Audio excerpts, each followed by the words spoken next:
Committee will be discussing the President's proposed fiscal year 2024 budget for the Department of Interior and other items within its purview. I'd like to welcome Secretary Haaland, Deputy Secretary Boudreau, back to the committee, as well as Interior Budget Director Denise Flanagan. I want to thank you all for joining us this morning. To set the scene, I think it's important to note for context that the Congress provided the Department an additional $48.1 billion in the last 19 months, including $47.3 billion in targeted investments through the Bipartisan Infrastructure Law and Inflation Reduction Act, and $779 million increase in annual appropriations last year. But now the administration is requesting another $18.9 billion for fiscal year 24 for the department, a $2 billion or 12% increase over 2023 fiscal year appropriations. So I really look forward to hearing the justification for such a large increases on top of historic funding. I also look forward to a robust discussion in the state of our leasing programs. I firmly believe that we and our allies are going to need fossil fuels for the foreseeable future, and that robust and continued leasing by the department are a key part of that effort to maintain U.S. leadership and energy security. Unfortunately, the administration's actions and the President's own statements indicated a desire to tamp down on oil and gas leasing. In fact, just last week, the White House press secretary clearly said the administration doesn't like the provisions in the IRA that, I quote, don't have anything to do with clean energy. I'll repeat that again.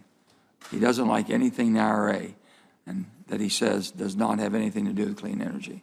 They all knew perfectly well that it was a balanced energy security bill. I assume she's referring to the mandated offshore oil and gas leases that I included, as well as the requirement that oil and gas leasing take place before renewable leasing can. If that's the case, let me first state for the record that American oil and gas is certainly clean energy compared to what the administration is considering importing from Venezuela, and morally cleaner than lifting sanctions on Iran. But I also have to assume she's referring to these fossil provisions because internal interior documents from the Alaska lease sale made clear that the administration has manipulated the law to discourage oil and gas interest. In fact, they said in black and white that they chose a higher royalty rate to discourage energy production at the expense of Alaskan energy security. Simply unconscionable to me, especially as the administration is hypocritically happy to target producers for not producing more while pursuing a regulatory environment and efforts designed to kill the industry by 1,000 cuts. The truth is that we can produce cleaner energy than anywhere in the world, and that production can help bring down our own energy costs and support our friends and allies at the same time. And this also provides needed revenue for both federal and state governments. In fact, the most recent sale mandated by the IRA set records for high bids and brought in $263 million. Let's be clear. We would not be setting bidding records if there was no need for oil and gas well into the future. I've been very vocal about how concerned I am that we are still waiting for the next 5-year offshore program of oil and gas lease sales, and the department has said that a final program is not expected now until December. We've never even had a gap between programs before, never a gap, let alone the 1.5-year delay that we're expecting now. In fact, we talked about this exact issue at this same hearing last year. The lack of progress with this program, combined with the lack of advanced preparation for 2024 sales, unfortunately sends a signal that you have no intention of holding any offshore lease sales in 2024 after the final mandatory sale in September 2023. I know this administration has a big goal set for offshore wind and onshore renewables, goals that are relying on continued oil and gas leasing. I don't know why we just can't work together. I don't know why we can't agree that we need a balanced approach. So let me remind you that those are unattainable if you don't do your jobs. I will be watching extremely closely to ensure you faithfully execute the law as required, not only by the IRA, but also by the Mineral Leasing Act, to ensure that on and offshore oil and gas leasing continues in federal renewable development only occurs if those requirements are met. Getting back to the budget, while we are being asked to fund new initiatives, we are still waiting on the Interior to comply with requirements in existing law. With agency leadership lamenting the lack of staff and agencies missing statutory deadlines, you would think that the department would be putting its resources towards meeting existing statutory requirements and deadlines. For example, 2 different requirements of the bipartisan infrastructure law are now 6 months overdue. One to improve permitting of critical minerals, and the other to implement carbon sequestration on the outer continental shelf. Instead, the department is prioritizing new administration-developed initiatives.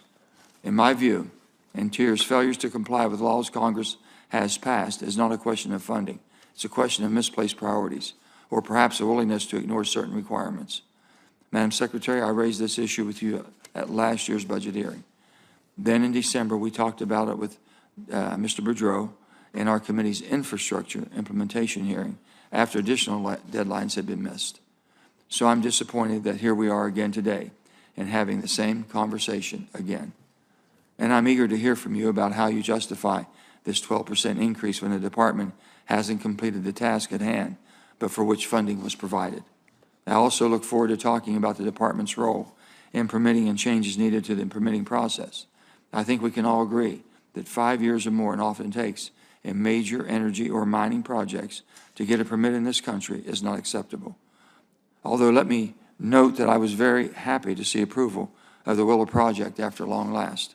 This pace is clearly too slow to achieve any of our goals, whether it be energy and supply chain security, reducing emissions, or reinvesting in communities impacted by the energy transition.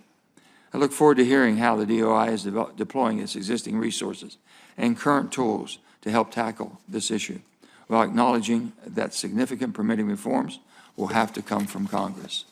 Secretary Haaland, when it comes to these energy and mineral programs that are so crucial to our energy and national security, I must say, for the last few years, it has felt like we are repeating the same conversations and having these same talks over and over. I'm tired, and I know other members of this committee are tired of asking again and again, when will we see progress on the action required by law, and being told soon, and we are working on it. We need and deserve better answers than that, especially given the importance of so much of what the Department of Interior is responsible to do. So I'm hoping that we can have a productive discussion today and actually get some detailed answers. Now I'm going to recognize Senator Barrasso for his opening statement. Well, thanks so much, Mr. Chairman. Madam Secretary, welcome back to the committee. In Wyoming, about half of our land is owned by the federal government. About 2/3 of the minerals under the land are owned by the federal government. The Secretary of Interior controls access to these lands and to the minerals, and as a result, the Secretary's decisions deeply affect the people of Wyoming. I'm sad to say that Secretary Haaland has failed the people of Wyoming. Her assault on American energy has contributed to soaring energy prices across the country. Her efforts to block access to large swaths of the West has led to lost economic opportunities, and her decision often ignore the law of the land. The Secretary should be following the law. Instead of holding quarterly oil and gas lease sales, the Secretary has held only 1 lease sale in 2 years. Instead of approving oil and gas permits on a timely basis, the Secretary has doubled the length of the permitting process. Instead of setting royalty rates at a level to boost oil and gas productions, the Secretary has raised rates to discourage production. Instead of doing everything in her power to increase America's energy security, the Secretary is jeopardizing our energy security and at the same time our national security. The sad fact is that the Secretary's policies undermine even President Biden's energy goals. World demand for copper is expected to increase by 300% by the year 2040. Nickel demand expected to increase by 1,900%. Cobalt demand expected to increase by 2,100%.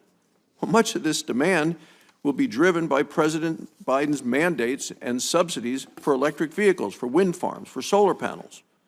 Yet earlier this year, the Secretary withdrew over 225,000 acres of federal land from copper, nickel, and cobalt development in Minnesota. This site contains 95% of our nation's nickel reserves, 88% of our cobalt reserves, 34% of our nation's copper reserves. Minerals from these projects could help produce 7 million electric vehicles. Yet the Secretary of Interior is blocking projects that would produce the very materials that are needed to support the administration's stated agenda. Let's be clear.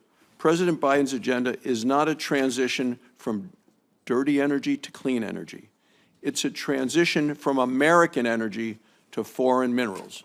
And Secretary Haaland's policies will only expand our dependence on our adversaries, will increase our dependence on China and on Russia.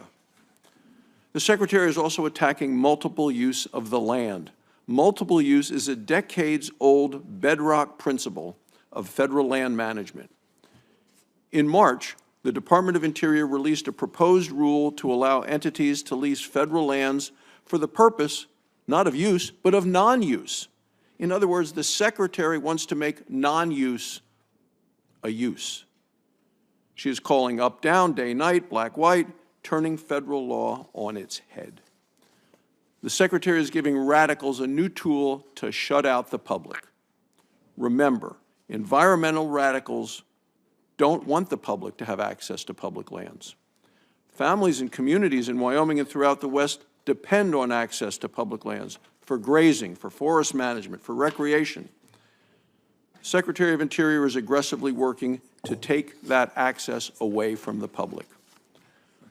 Finally, the Secretary is seeking to cut funding in a budget that has a lot more money for a lot of things, wants to cut funding to the Bureau of Reclamation for the third year in a row. The Bureau is responsible for delivering water to the people of the West. In Wyoming, water sustains everything that we do. Our ranchers and farmers produce food for all Americans. They need to know that they're going to have enough water to do their jobs. So in the midst of a historic drought, now is not the time to cut the budget for the Department and the Bureau of Reclamation. The people of Wyoming and all Americans deserve better. Thank you, Mr. Chairman. Thank you, Senator. Now we're going to turn to Secretary Haaland for her opening statement. Chairman Manchin, Ranking Member Barrasso, and members of the committee, thank you for the opportunity to testify in support of Interior's fiscal year 2024 budget request. I am pleased to return to this committee today, accompanied by our Deputy Secretary, Tommy Beaudreau, and the Director of the Department's Budget Office, Denise Flanagan. Our 2024 budget totals $18.9 billion in current authority, an increase of $2 billion from the 2023 level. First, I want to highlight several important proposals. These include significant reforms to support the wildland fire workforce, mandatory funding for future Indian water rights settlements, expanding good neighbor and stewardship contracting authorities to include Fish and Wildlife Service and the National Park Service, $6.5 billion over 20 years from the Department of State to fund economic assistance under the Compacts of Free Association. Let me begin with wildland fire. The 2024 budget honors President Biden's commitment to address this issue and to assist firefighters, supporting an additional 370 federal and 55 tribal fire personnel.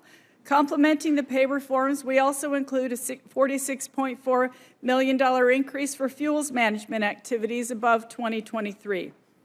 These investments are crucial as wildfires were noticeably higher in 2022 than the 10-year average. Our budget's investments for reclamation, in combination with the bipartisan infrastructure law and the Inflation Reduction Act, will ensure reliable water and power to the American West. The reclamation request is nearly $1.45 billion, which is anticipated to be augmented by over $2.4 billion in other funds. Priorities include water smart funding and dam safety. These funds will ensure we stay as nimble as possible in the face of drought and a changing climate. Stewardship of our natural resources is a core mission for us. Interior manages about 20% of America's lands and is responsible for protection and recovery of more than 2,300 endangered and threatened species. Our request covers $3.2 billion in annual funding for conservation efforts that supports key initiatives such as wildlife corridors and youth corps partnerships. The request also includes $140 million for Fish and Wildlife Service partnership programs that support voluntary conservation on public and private lands. At the department, science is our foundation. The USGS works with partners across the country to maintain 20,000 groundwater monitoring wells, 11,800 stream gauges, and 3,800 quake sensors, and directly monitor 70 volcanoes. The budget includes $128 million that supports 9 regional climate adaptation science centers with university partners. We're also looking forward to the Landsat Next mission that will take advantage of new technologies for global imaging data. When it comes to energy, we're excited to be on our way to achieve the administration's goals to deploy 30 gigawatts of offshore wind capacity by 2030. As of last month, BOEM has conducted 11 wind energy lease sales for areas in the Atlantic and Pacific Oceans. That's more than 2.5 million acres of commercial wind energy lease areas. The budget for BOEM's renewable energy program includes a $12 million increase for permitting. Onshore BLM is also making progress to permit 25 gigawatts of renewable energy on public lands by 2025. BLM has permitted more than 126 renewable energy projects, processed many more, and is working to support much-needed transmission lines. To meet these needs, we include $72 million for BLM's renewable energy program. At the end of 2020, Interior staffing was at a 10-year low of around 60,500. When fully enacted, the budget would support an increase of 4,000 personnel to over 68,000. Staffing is not only important for public-facing positions like national parks and refuges, but also for handling the full range of permitting matters before the department and meeting our trust and treaty obligations to our country's Indian tribes. Regarding infrastructure, our request includes more than $3 billion for operations and maintenance. In addition, there is $1.6 billion in mandatory funding available each year through 2025 through the Legacy Restoration Fund. At the end of 2023, our LRF program will have initiated 276 projects touching all 50 states, Washington, D.C., Puerto Rico, and the U.S. Virgin Islands.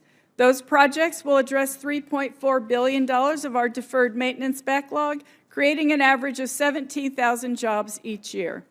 Let me close with a few words about our Indian Affairs budget request. This administration has made a steadfast commitment to strengthen government-to-government relationships with Indian tribes. With a total request of $4.7 billion for Indian Affairs programs, investments will address the missing and murdered indigenous peoples, the legacy of federal Indian boarding schools, and native language revitalization. In response to concerns by tribal leaders for public safety in their communities, the budget includes an increase of nearly $86 million above 2023.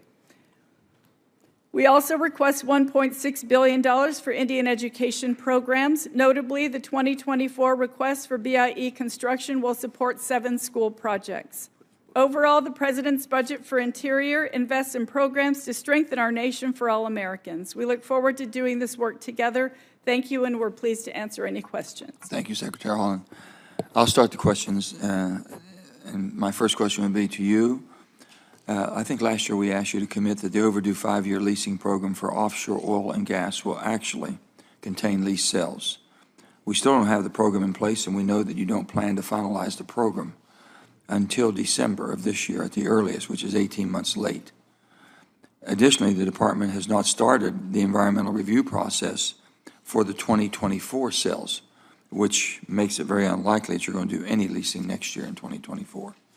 Because the IRA ties wind leasing to oil and gas, failing to take an all-of-the-above approach to energy security puts the administration at risk of taking a none-of-the-above approach. They'll get nothing. That's how important this is. So maybe you can explain to me the time and why it's taking so long and why your intentions are so far behind from what we had asked for and what the law has said. Thank you, Chairman, for the question. And first, I'll say that the reason the 5-year plan is behind is because the previous administration dropped the ball and stopped working on the plan. Our staff picked it up. They started working on it. We expect the final plan out in September. Of course, we understand fully, we're mindful of the provisions of the IRA, and we will follow the law with respect to leasing. And I want to say that we are moving this forward, and we'll be happy to keep you apprised of the process.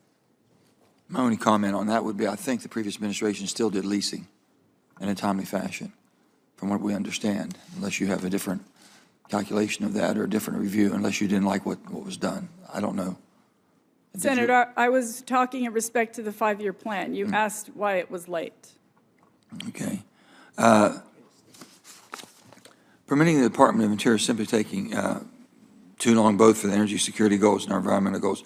According to the Council on Environmental Quality from 2010 to 2018, DOI's environmental impact statements average 5 years to get to a record decision.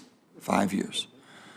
Furthermore, basic Fish and Wildlife Service reviews that used to be completed within weeks are taking months, while leaders from the BLM and other agencies are blaming permitting delays on a lack of funding for staffing.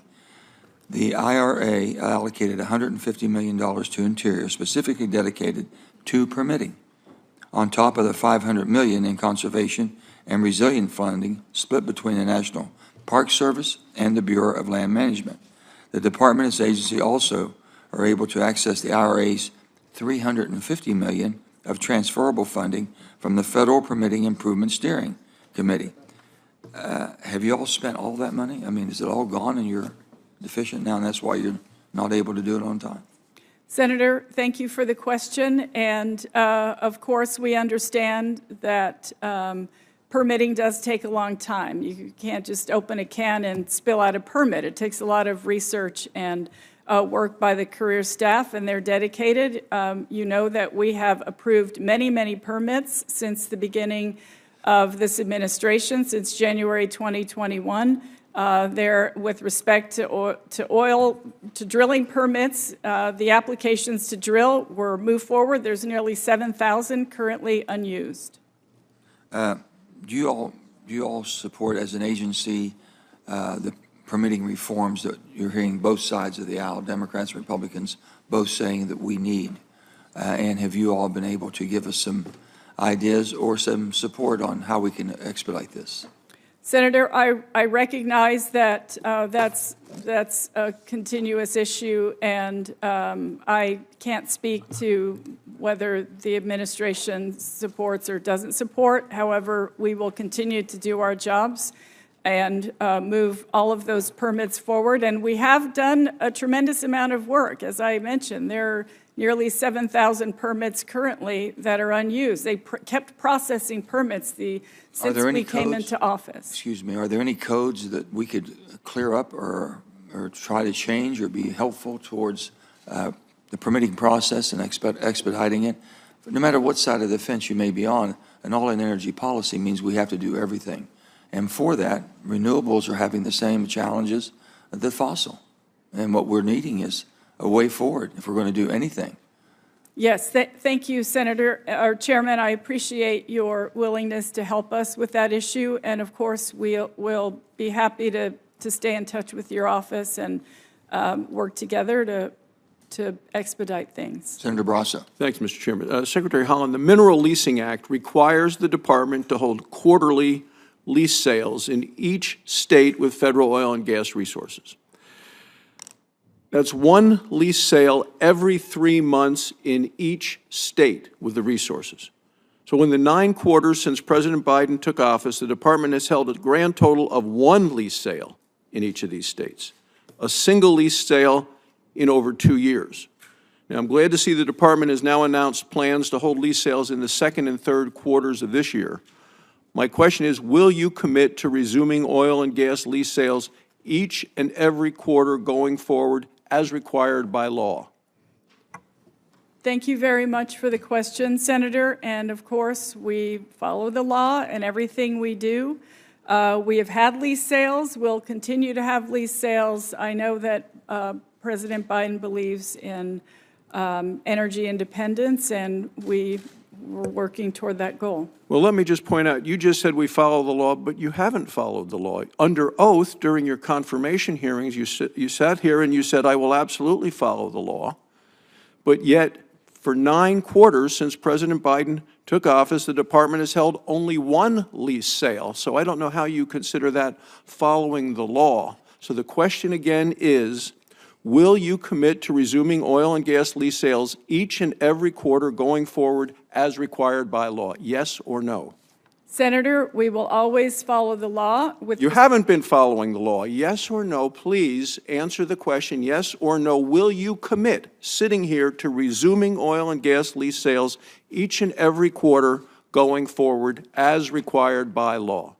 Senator, in 2022, we had lease sales in Wyoming, Colorado, Montana, the Dakotas, Nevada, and New Mexico. One There are lease 12 sale when the required law required that you have had 9 quarters worth of lease. So you haven't been following the law. Yes or no going forward? We are planning 12 onshore lease sales that are in the planning process for 2023.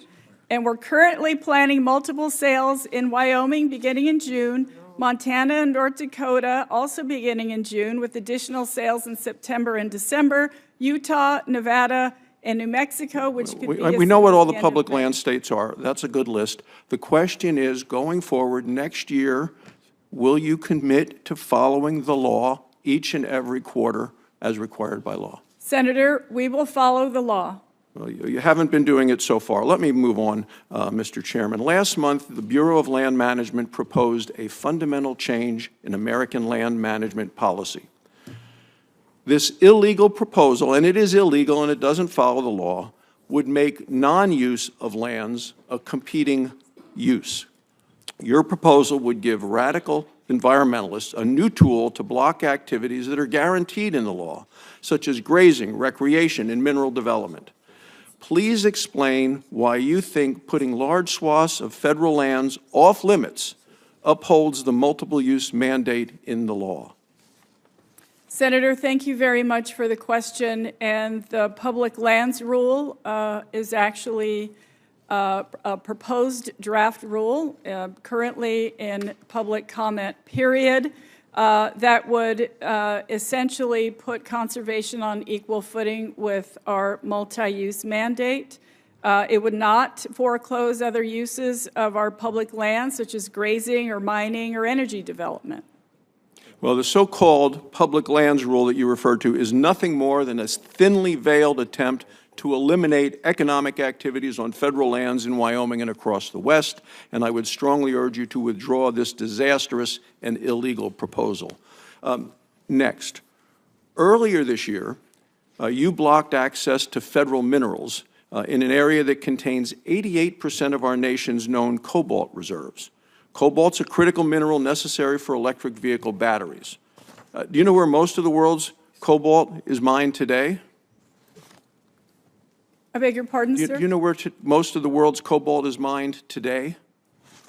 I'm sure you'll tell me. Well, it's the Democratic Republic of the Congo. So in your view, does the Congo or the United States have better environmental standards? Senator, the United States has better environmental standards and better worker standards. So in your view, does the Congo or the U.S. have better protection against child labor? Senator, with respect to the issue you're speaking of, I assume that it's the Boundary Water watershed, and that was put to us as a copper mine, not as a cobalt mine. So why are you blocking access, though, to our nation's cobalt resources? You can't possibly be willing to ignore what's taking place in the Congo. It's been all over the news for years. Here are a couple of headlines in terms of the mine that you blocked. National Public Radio: how modern-day slavery in the Congo powers the rechargeable battery economy. The Independent: here it is better, they said, not to be born. Cobalt mining for big tech is driving child labor and deaths in the Congo. The Guardian: like slave labor and master, DRC miners toil for 30 cents an hour and fuel electric cars. The New York Times, Newsweek: go after any of them. Again, why are you blocking access to our nation's cobalt resources? Because that's what you've done. Senator, near the Boundary Waters watershed, it was put to us as a copper mine. Copper is not a critical mineral in this country. This is a mineral that is needed to fulfill the president's goal on electric vehicles. It's straightforward. You can't get critical minerals without mining. Mining in America is better for our economy. It's better for the environment. It's better for the people of the world. You need to stop blocking access to our nation's resources. Thank you, Mr. Chairman. Thank you, Senator. Senator Heinrich. Secretary, you mentioned the progress that's been made in offshore wind leasing. When do you expect the first utility-scale offshore wind projects to actually be permitted? Thank you for the question, Senator. If you could just give me 1 second. Sure. Well, I can tell you that the transition to clean energy is a priority for this administration. It's a priority for us. We're working on all fronts to move all of those forward. If it's anything in particular, of course, we're happy to stay in touch with you. But we plan on meeting the administration's goal to deploy 30 gigawatts of offshore wind energy by 2030. So to meet the 2030 guideline will require a number of projects to actually make it through the permitting pipeline. Are you on track to do that? We believe we are. We believe Do you have we a are. sense for what year the first projects would be permitted? Senator, if it's okay, our staff will get back with you when we have a specific. I think there are a lot of steps in between leasing and permitting, and I'm concerned that the progress and the economics have changed in ways that put a lot of those projects potentially at risk. So would love an update on the specifics of making it through the permitting process with respect to those leases. Thanks to the STOP Act, which was signed into law in December, it is finally illegal for people to export tribal religious items for sale in foreign markets. And as you know all too well, these items that have been illegal to sell in the U.S. for decades. But frankly, until December, sellers could take them out of the country, put them in auction houses overseas. Tell us about what the department is doing to implement the STOP Act. Thank you for the question, and thank you, Senator, for your hard work on this important issue. So right now, we're focused on the tribal consultation process and the rulemaking mandated by the statute. We have 5 consultation sessions starting in May through August to hear from tribes, and as a result, we should have a detailed plan regarding office and regulations by the end of the year. Thank you. As you work to also implement the Great American Outdoors Act, I'm still concerned about bottlenecks that threaten some of the conservation gains that we all expect from permanent land and water conservation fund funding. And specifically in last year's spending bill, Congress directed the Department of Interior to evaluate a wide variety of potential improvements to the appraisal process, including returning some appraisal functions back to individual bureaus. Can you tell us about the progress that you've made so far to improve the appraisal process? Senator, thank you so much, and appreciate the question. Yes, there are difficult roadblocks that we're tackling. We stood up the DOI-wide working group that reports to the DOI leadership. We're identifying root causes and changes with near-term results. We're also building capacity. We've done some innovative recruiting and using increased pay rate authority to help, get a team together. We've increased the number of appraisers. There are 105 on board. It's the highest since the appraisal and valuation services was created. And of course, there's a focus on customer service to make sure that we're meeting people where they are. Have you looked at returning some of those appraisal functions back to individual bureaus? I couldn't answer that at the moment, Senator, but we are moving forward, and it's under review. Have you submitted the report on this topic that was due to Congress in March? I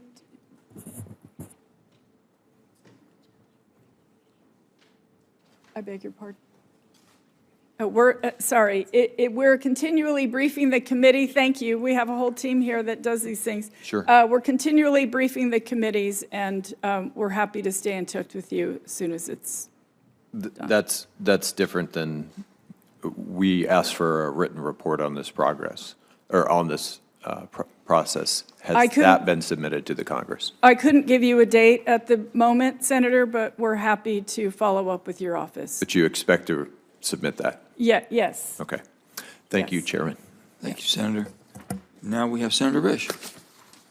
Well, thank you very much. Secretary, thank you for coming. As you know, the federal government owns 2 out of every 3 acres in Idaho, 67%. So it's always interesting to meet with a person who's actually has more to say and more control over our lands than Idahoans do. So thank you for coming. I want to focus on one thing today, one thing and one thing only, and that is the Lava Ridge Wind Turbine Project in Idaho. Have you heard of it? Okay. You heard of it because Congressman Simpson, Congressman Fulcher, twice this year have raised it with you in hearings. Is that right? I think they got it, but that's okay. Yes, I believe so. And they told me that at that time you didn't know anything about it, but that you were going to look into it. Is that a fair statement? Yes, I suppose. Okay. So what have you found out? Thank you, Senator. And, You don't need to thank me. Just answer the question. well, thank you for the question. Well, The BLM has been engaged with stakeholders, including the state, local, counties, grazing permittees, tribes, and other federal agencies early on in the process. It's coordinated with the Idaho Resource Advisory Council and the Lava Ridge Wind Project, our RAC committee, subcommittee, and the BLM has also coordinated with DOI's Collaborative Action and Dispute Resolution staff to engage stakeholders with ties to the Minidoka Historical Site. that's great. What did you find out with all this coordination and discussion and meetings? We're going to continue to engage. No. What did you find out? Well, I think the conversations are ongoing, Senator. Well, what did you find out so far? Nothing? The conversations are ongoing. What did you find out so far? I don't have a complete readout of all the meetings. Give me an incomplete readout. What did you find out so far? Well, I think they're gaining insight into how the community feels and what they have to say. And what have you found out so far? Senator, I'm happy to update you as the All right. time goes. Let me help you out here. So try to get you some information on this. Do you know how many acres are involved in this? I beg your Do you pardon? know how many acres are involved in this? I don't have the number of. 146,000 acres. You consider that a fairly significant piece of real estate? I think 146,000 acres is a large acreage, yes. It is. They're talking about 378 turbines. The smallest ones are just slightly bigger than the Statue of Liberty.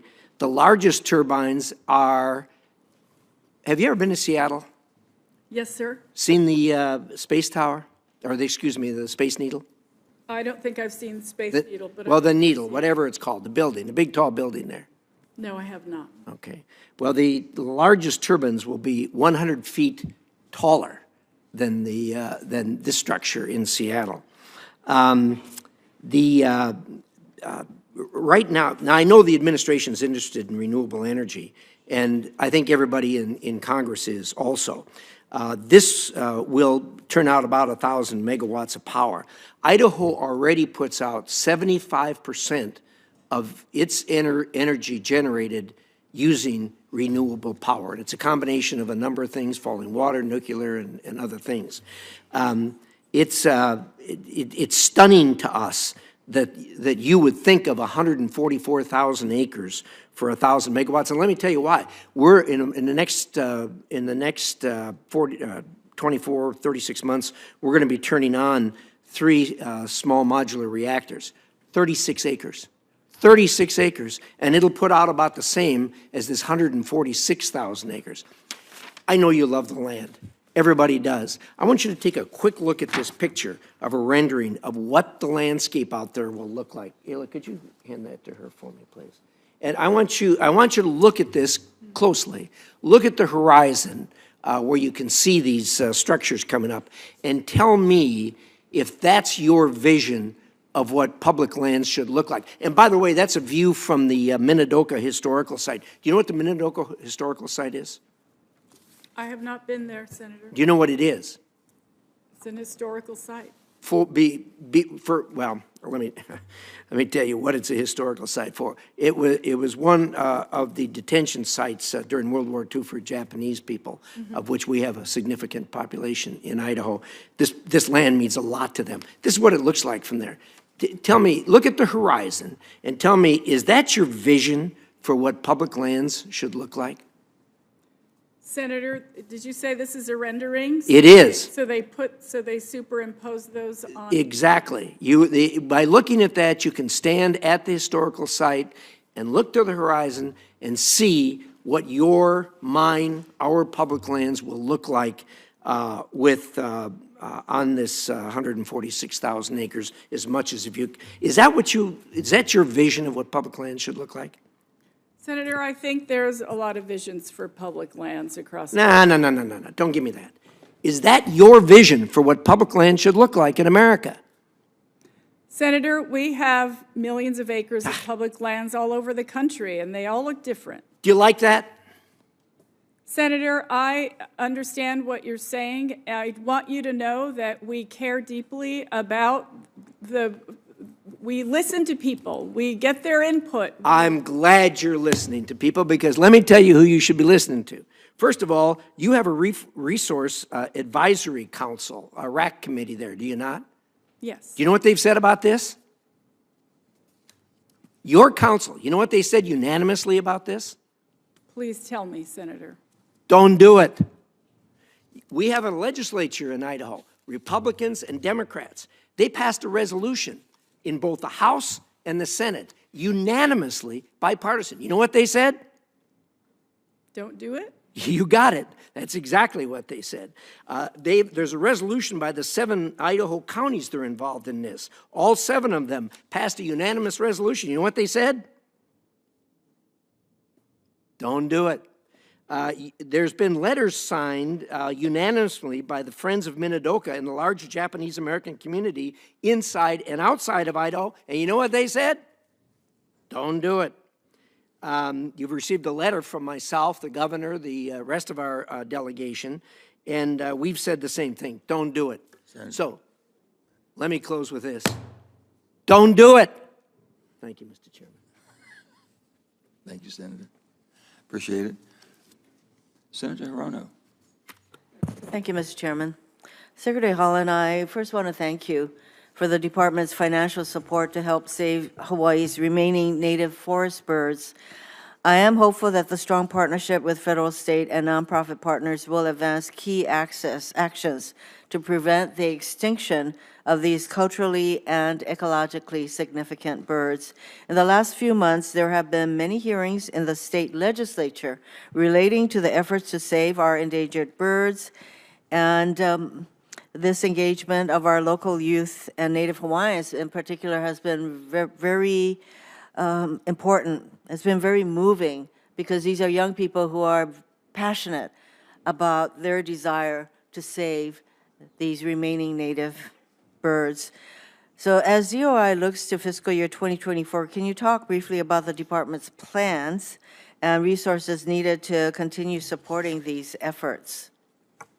Thank you very much, Senator. And of course, we recognize the importance of Hawaiians' birds to the ecology and what they bring to the forests and to the culture of the Hawaiian Islands.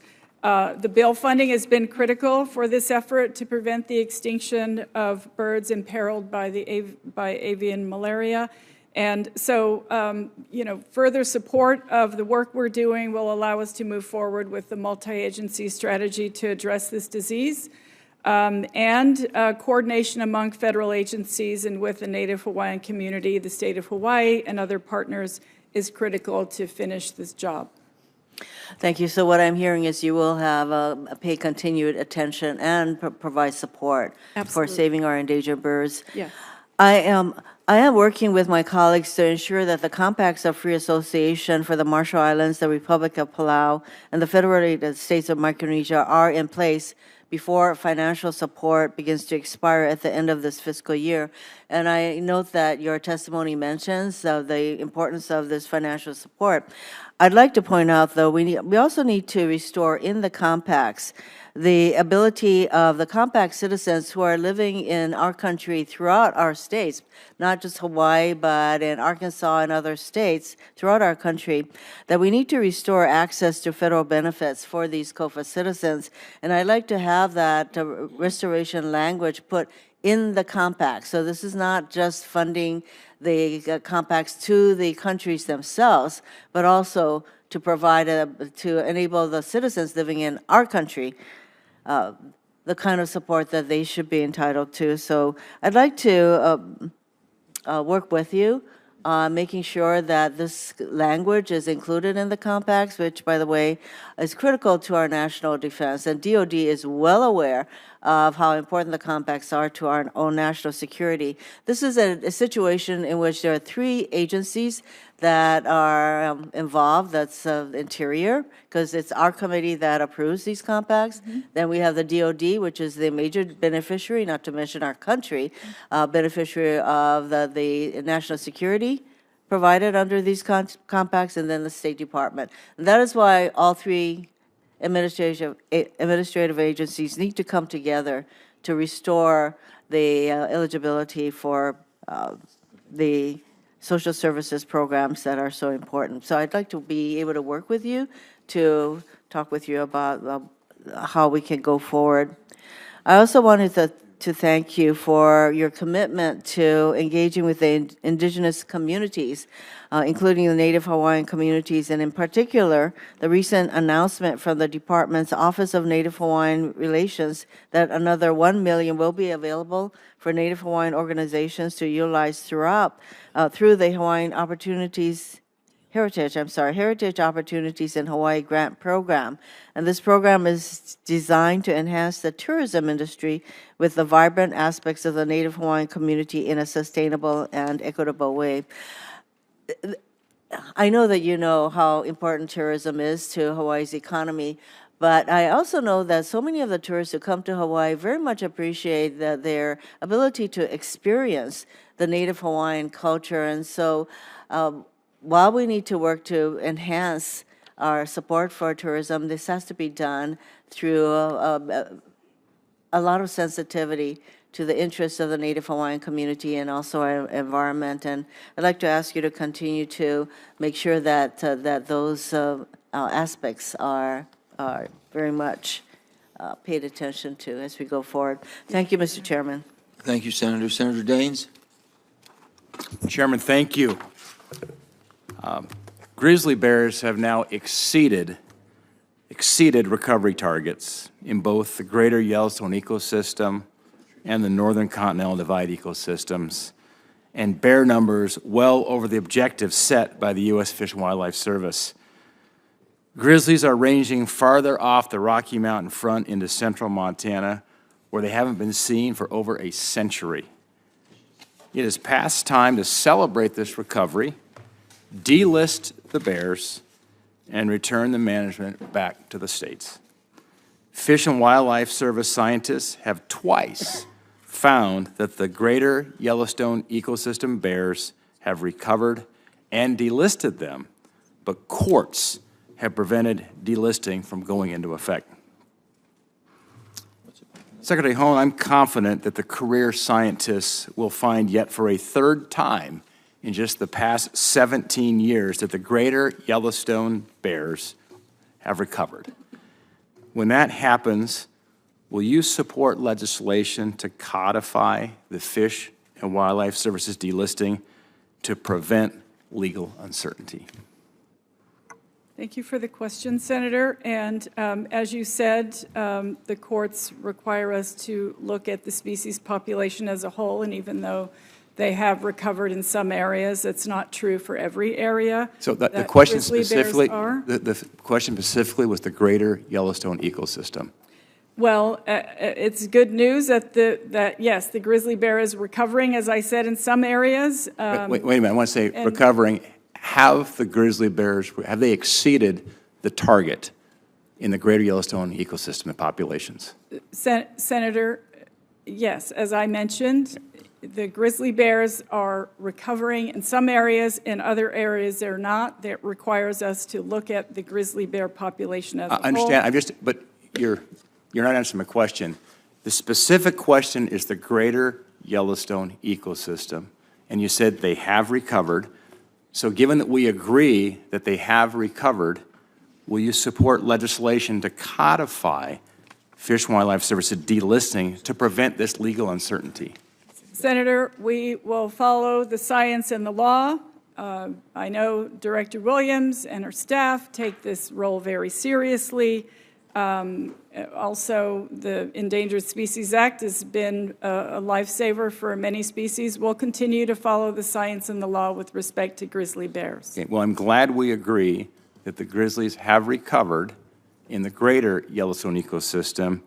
And additionally, would you commit to keeping the Fish and Wildlife Service to that 12-month review timeline?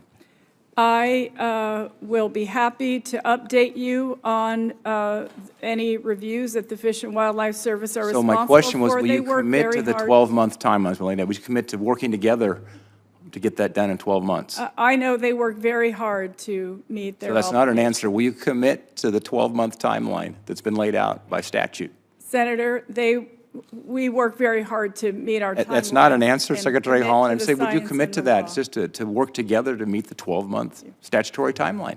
Thank you. We'll do our best, Senator. That's not an answer, but thank you. On March 31st, the Bureau of Land Management published a text for a proposed rule that fundamentally alters the agency's management of public lands under the Federal Land Management Policy Act. I've got significant concerns with that proposed rule.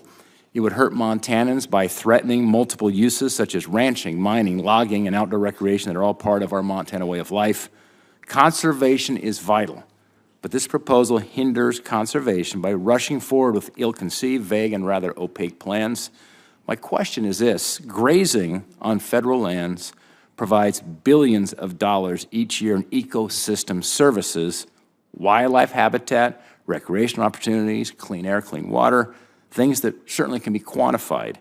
I'm concerned that your department feels the need to attempt to separate these multiple uses from any, quote, conservation value. In your opinion, does grazing provide conservation benefit? I beg your pardon. The proposed public lands rule would not foreclose any other uses of public land such as grazing. Do you think that grazing has a conservation benefit? Senator, I want you to know that the public lands rule that you're so concerned about will not foreclose any other uses. All it does is put conservation on an equal footing with the multi-use mandate that we have. In closing, Secretary Haaland, I know your team, by the way, is working with the Fort Belknap tribe to finalize language in their water rights settlement. This has been a battle we've had in Montana for many, many years, and I'm very glad to see we're making progress and moving forward. I would urge you to quickly wrap up discussions so that we can I'm going to introduce that bill and finally get that settlement signed into law. Thank you. Thank you, Senator. I have requests to introduce into the record some literature concerning the turbine size comparison. Without any objections? Without objection. And now we have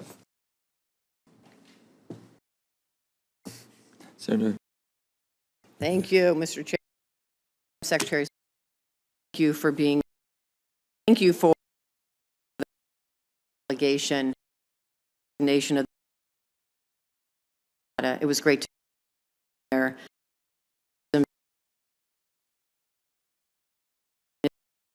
Likewise, one of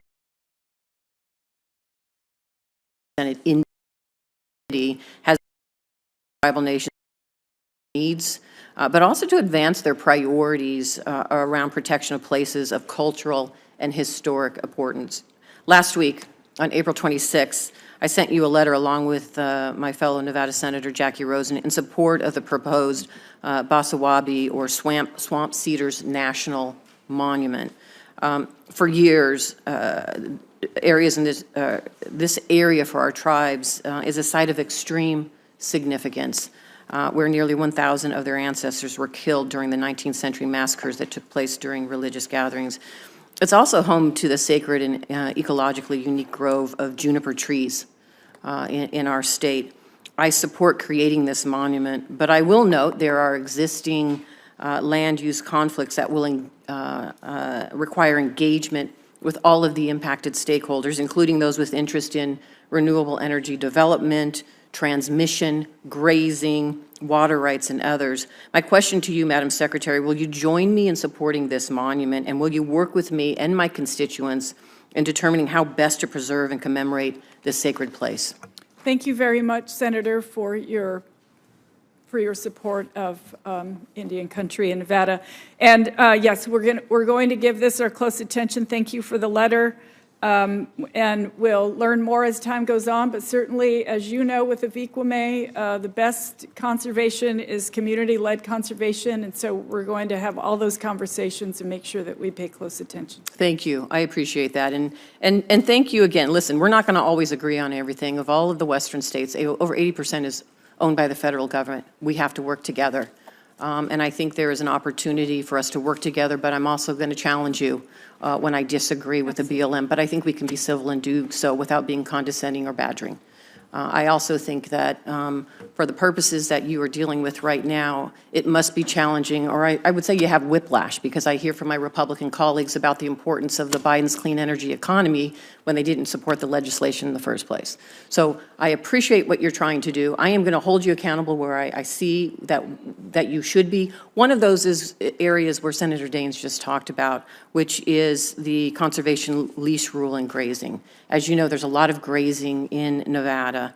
The proposed rule includes 3 management changes. The ranching grazing community in my state has expressed concern this could be a way to limit grazing. They are also upset they were not consulted prior to the proposed rules release. And so my question to you is, the BLM recently released a proposed rule to elevate the conservation to be on the same footing. You've talked about this. But how will you be working with the ranching community to preserve their ability to continue to use the land when you haven't sought their input?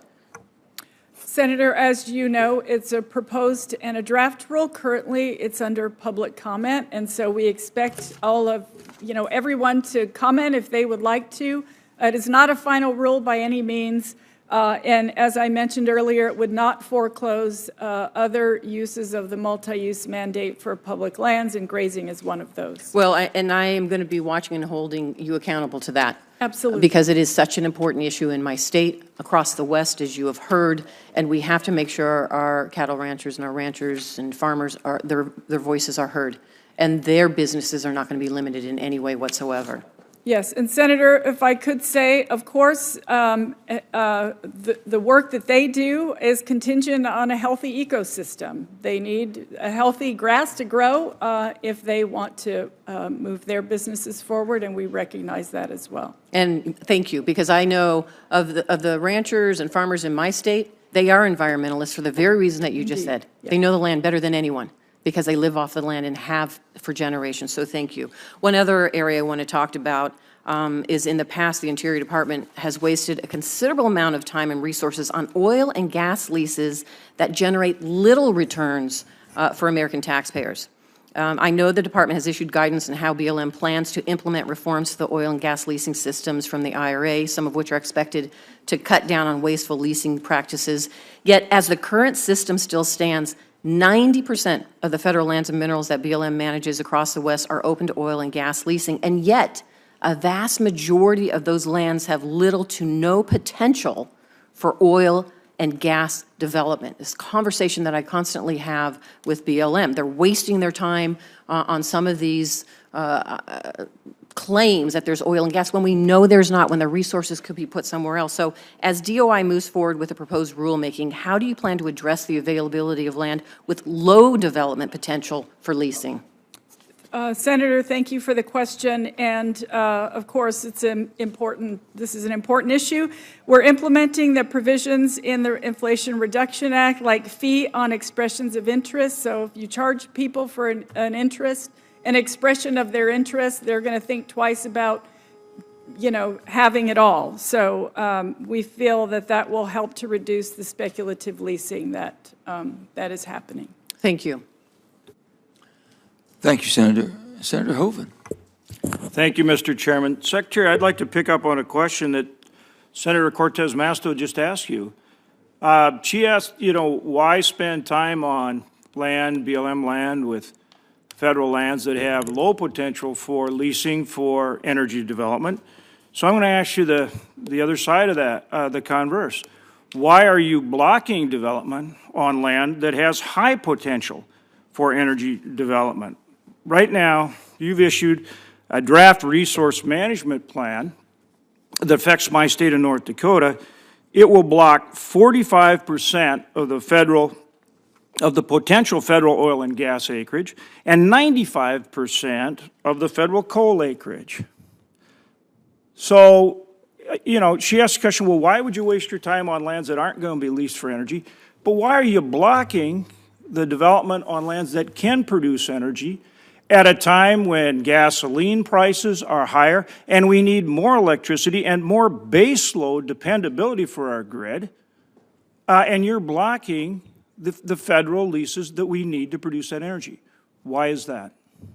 Senator, I would say that there is a process that we go through when we think about the leases that we have, the lease sales that we have to have. It isn't so much blocking as it is assessing what lands are available and which lands should be up for lease. But you're not putting them up for lease. You not only are blocking development, you've raised royalty rates, and as a result, energy prices are higher. Why wouldn't you allow our energy producers to produce more energy here at home to bring prices down at the pump, to reduce prices for hardworking consumers across America? Senator, oil production is at an all-time high on federal public lands here in our country. There's a lot that goes into determining the price of gas. If it were just supply, then prices would be low right now because we're doing our jobs, and that is the truth. There's more oil that's being produced currently than there ever has been in our country. No. What you like to refer to is because New Mexico had a lot of leases that were leased out prior to your administration and they're now being developed. There's a spike in New Mexico on federal development, but states like mine my state's down 500,000 barrels. We've gone from 1.5 million barrels a day. We're down to about 1 million to 1.1 million barrels a day. And overall, the production in the United States is down under this administration, not up. So I know you want to do that selectively to try to make your case, but it does work. Prices are higher. We had Secretary Granholm in front of us, and she agreed with me that more supply helps bring prices down. So prices are higher. So so tell me, do you think more supply brings prices down or not? Would you agree with that or not? Senator, in 2022, oil production on federal lands in North Dakota was higher than in 2020. But our total production is down 500,000 barrels because we're blocked from producing more on the federal lands, which you are now blocking us from doing. And remember, there's a lag between when you lease, when you get the drilling permit, and when you get the production. And you're telling, okay, so by your logic then, by raising royalty rates and blocking production, which again, you add more regulations to keep blocking us, you're saying that produces more supply. That's your argument. By blocking production on federal lands and increasing royalty rates, your argument is that is producing more energy? Senator, there is a process, of course. If you would just ask my question, please. Oil production is up. Oil production on federal lands is at an all-time Okay, so when you provide a lease, the very same day the production starts, is that your argument? No, Senator. So there's a whole lag process here, and you're utilizing that to make an argument. You're also again, back to my question. So your policies to restrict development. The chairman's opening question to you was, when are you going to allow production offshore? My whole question to you is, by blocking production and raising royalty rates, which is your policy, you feel that produces more supply and lower energy?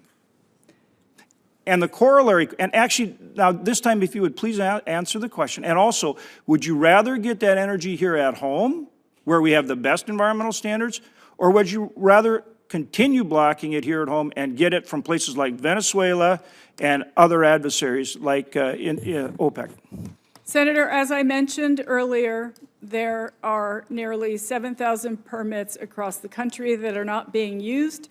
Companies have nearly 400 approved permits to drill on federal lands and Indian land in North Dakota that they haven't used. There are 226 approved permits on federal land and 166 approved permits on Indian land in North Dakota. So I'm happy Many of which to- are blocked by your regulation or the courts where they have to litigate. You don't get a lease and produce it the next day, Madam Secretary. Would you agree with that, at least? Well, of course, and that's why when the applications for permits to drill come into the department, our staff works very hard to move those forward, and they have done that since January 2021.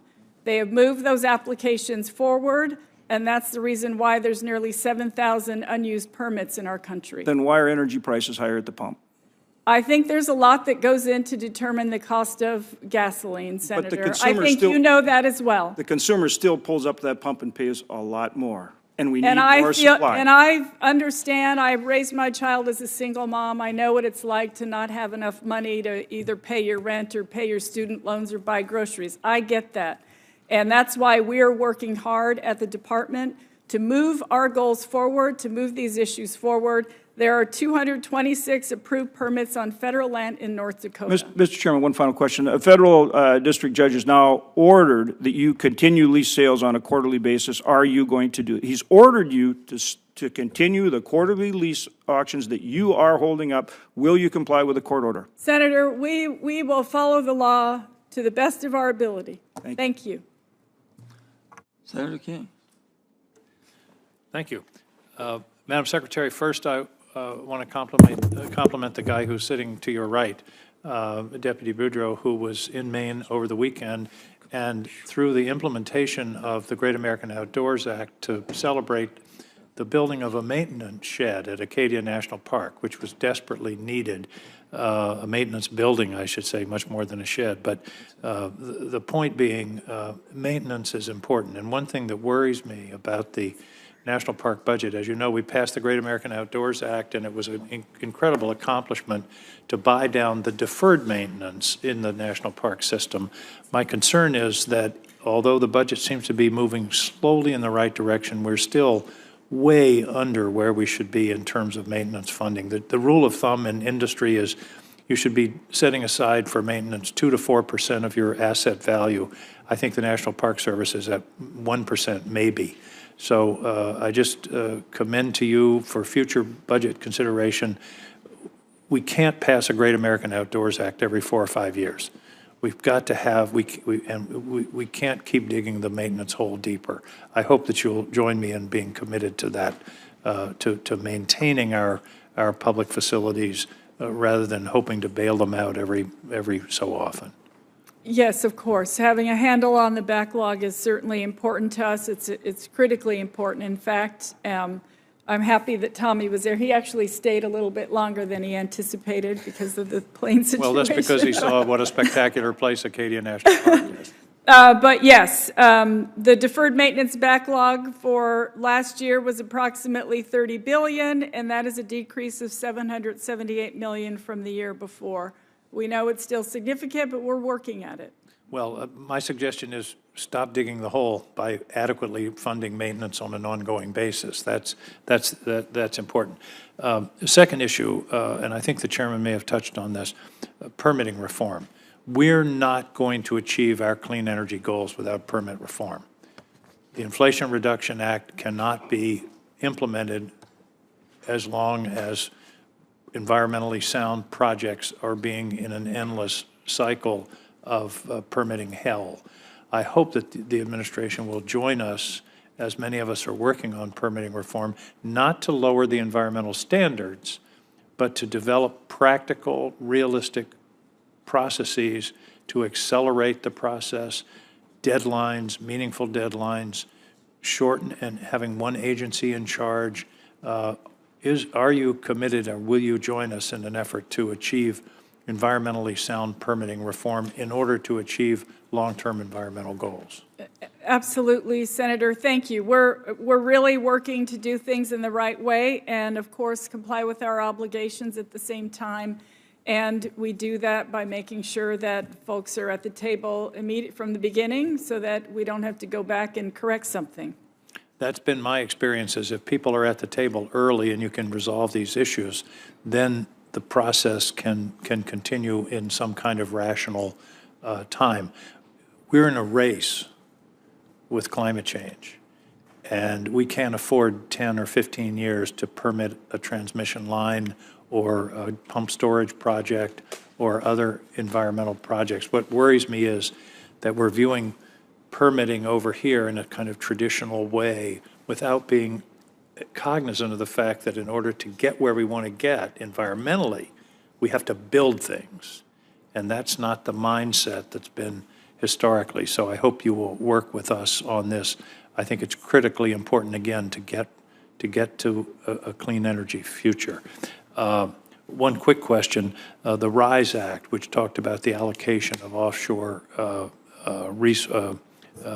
revenues, passed out of this committee last year, and I hope the department can support that bill as reported by the committee. I know you had reservations as it was originally introduced, but I want to inquire about the position of the administration on the bill as reported. Senator, thank you so much for the question. Of course, we understand that this is an important issue for coastal states, and we certainly do want to support coastal states. I know the support of it requires more conversations with the administration. We're willing to have those conversations and look forward to working with you and the committee. Well, I want to point out that we're not only talking about oil and gas, we're now talking about offshore wind. Indeed. Which could be a significant resource for the coastal states. So I will look forward to working with you on that. But I would specifically, if you can take this for the record, for the administration's position on the RISE Act as reported last year. I believe it's something you can and should support, but I'd like to have that on the record. Thank you, Mr. Chair. Thank you, Senator. And now we have Senator Murkowski. Thank you, Mr. Chairman. Madam Secretary, welcome back. You're not going to be surprised with the focus of my questions, all Alaska, all the time, and let's start with King Cove. I do appreciate the engagement that your team had, Deputy Secretary and Raina Thiel going out there, having the conversations. So recognizing that there has been some time that has elapsed now on these discussions, and your previous commitment directly to me and to Deputy Secretary Boudreau's commitment that you will work to help the people of King Cove achieve a land exchange as well as this life-saving road that we have been talking about to Cold Bay. Can you give me any update on when you expect a supplemental EIS by the department on this? Thank you, Senator. And the notice of intent for the draft supplemental environmental impact statement will be published very soon. I know that doesn't give you a specific date, but they are working on it, and I believe it's in draft form at the moment. Okay. I think we have all recognized that the schedule that we have discussed is a very aggressive one, and so the priority in advancing and meeting these benchmarks, timeline benchmarks, if you will, is extraordinarily important. And so I would just ask again that there be an imperative on moving as quickly, efficiently, but also thoroughly. Yes. Thank you. Senator. Let me turn then to another request for information on deadlines. And this relates to the Ambler Access Project. A couple months ago, I asked the BLM State Director for a concrete timeline to complete the additional analysis that was requested in that voluntary remand. Do you have a timeline for me that you can provide this morning? Senator, what I can say is that the next court filing is expected later this month, and any update will be provided to you then. We're happy to keep you informed. So would you anticipate that BLM should have a ROD signed by the end of this year, as has been promised previously in this committee? Yes, that continues to be the ROD by the end of 2023. That Good. continues to be the plan. Okay, that's the plan. We would again like to hear your commitment that you will seek to remain firm with this commitment, because again, I think most people would acknowledge that a timeline to study and permit a gravel road project in Alaska doesn't need to extend past 7 years, and that's where we have been on this project. Another issue that is, of course, very, very familiar to you is the BLM-BIA conveyance and our Alaska Native veteran allotments issue. We had a chance to speak about this in Interior Appropriations, but I continue to remain concerned that the agencies don't have the capacity to meet the task, getting these allotment applications completed before the program expires in end of December 2025. I want to make sure that they've got the resources that they need. We got $4.9 million in Interior last year. I'm glad that the budget request continues that, but given the resources that you now have, what's the timeline for ensuring that all these applicants will have their applications processed within the deadline that we established under the Dingle Act? Senator, thank you very much for the question. And of course, you know this is a priority for us. We appreciate your support on the $5 million so that BLM can continue its work. I mean, we're making progress, and I have to believe that as we move forward, like the first few, yes, they took a long time, but we should get a process down, and it will move more quickly.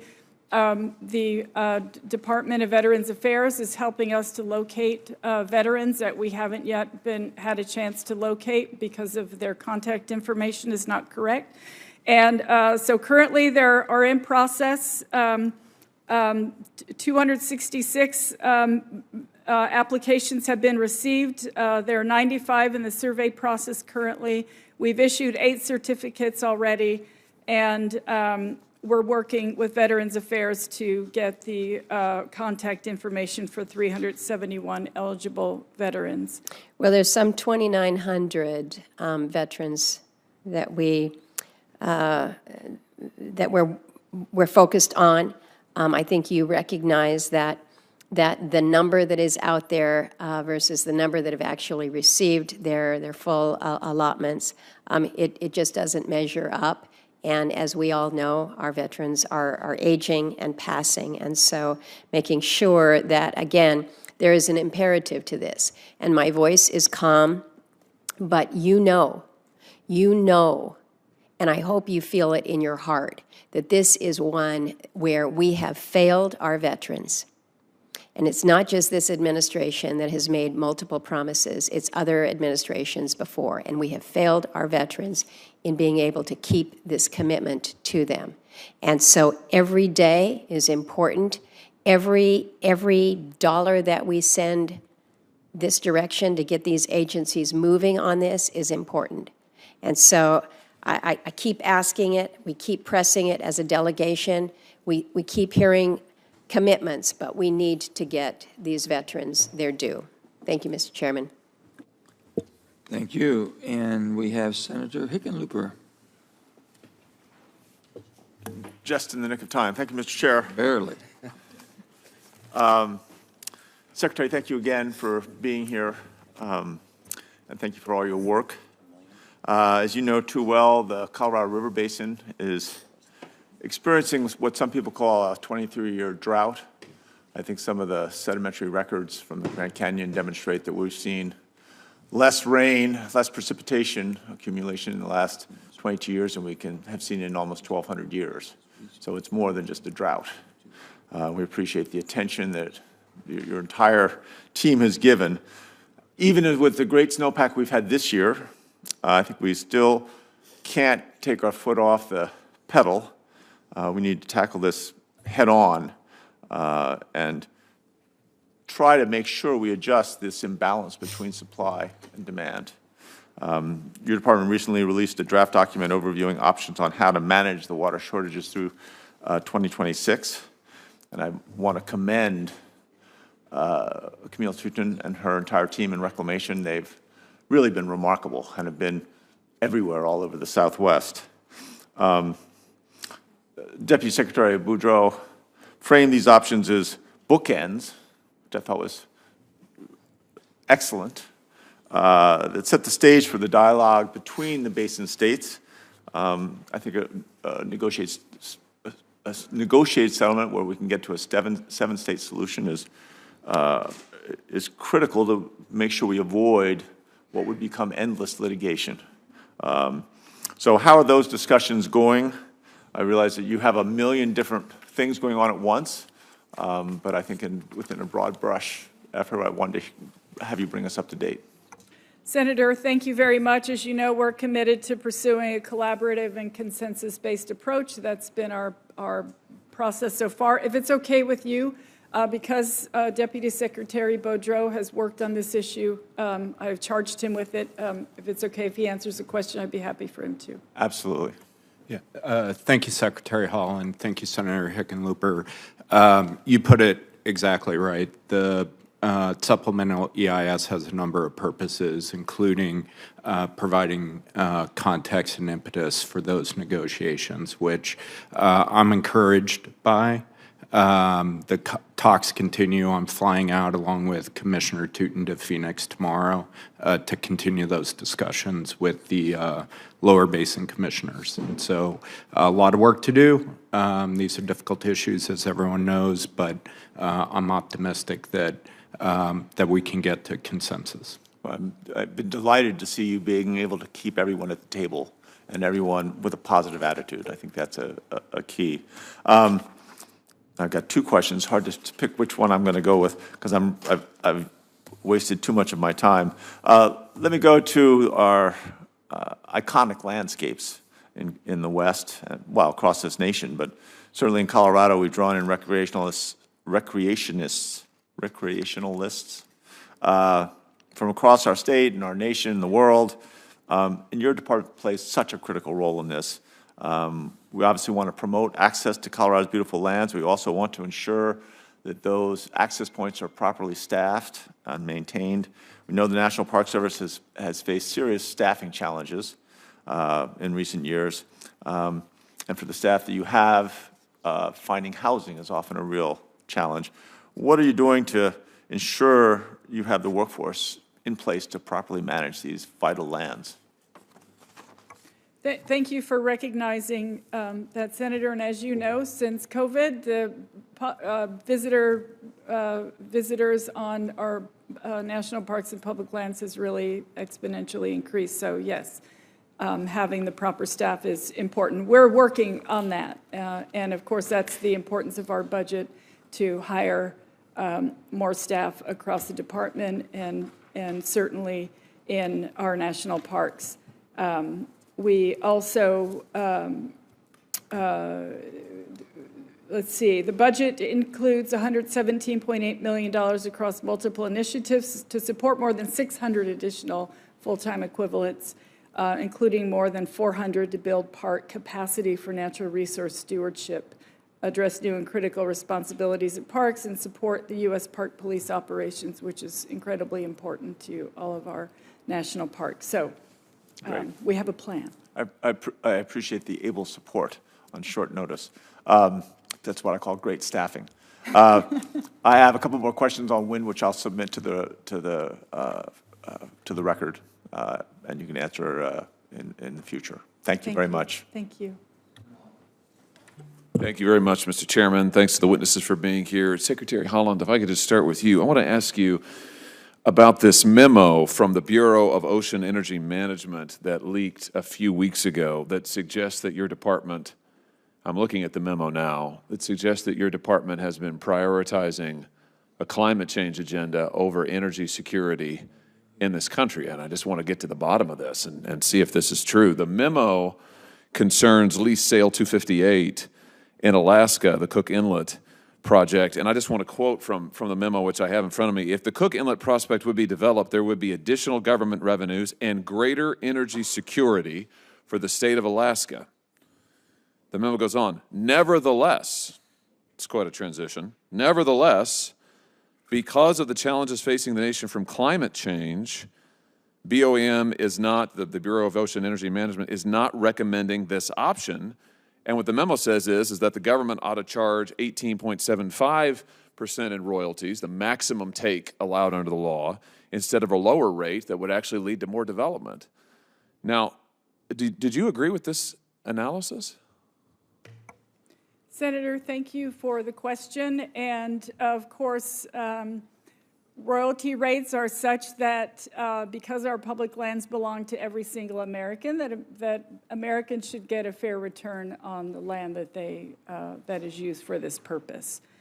But did you agree with charging the highest possible rate in order to discourage bids on the project because of climate change? There is, the royalty rates are, I mean, that's not a surprise. That royalty rate is evident in other parts of the country.